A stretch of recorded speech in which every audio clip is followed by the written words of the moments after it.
मोहेगाव व माळेगाव येथील आदिवासी बांधवांची वन जमिनीवरची घरे आणि शेती वन विभागाने पोलीस बंदोबस्तात निष्कासित केली।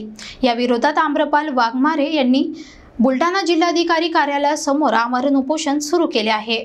बुलढाणाच्या मोहेगाव आणि माळेगाव परिसरात 1998 पासून वन जमिनीवर शांततेत शेती करत आलेल्या आदिवासी बांधव आता उघड्यावर आले आहेत। 25 वर्षांहून अधिक काळ या जमिनीवर जीवन चालणाऱ्या या कुटुंबांवर वन विभागाने अचानक कारवाई केली आणि कोणतेही स्पष्टीकरण न देता अवघ्या 3 दिवसात पोलीस बळाचा वापर करत त्यांनी घरे आणि शेती उद्ध्वस्त केली। या निष्कासनामुळे अनेक कुटुंबांचा आधारच हरवला गेला आहे। शिक्षण, उपजीविका आणि कष्टांवर उभारलेला संसार एका क्षणात उद्ध्वस्त झाला। आता या बांधवांसमोर केवळ अंधारच उरला आहे। या अन्यायकारक कारवाईच्या विरोधात आम्रपाल वाघमारे यांनी 16 जून पासून जिल्हाधिकारी कार्यालयासमोर आमरण उपोषण सुरू केले आहे।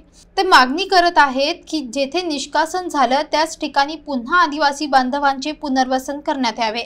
यावेळी सामाजिक कार्यकर्ते आशिष खरातही उपस्थित होते। त्यांनीही शासनाला इशारा दिला की जर योग्य तो निर्णय झाला नाही तर लढा अधिक तीव्र केला जाईल। वन विभागाची भूमिका आणि स्थानिक प्रशासनाची दुर्लक्ष वृत्ती यावर आता प्रश्नचिन्ह निर्माण झाले आहे।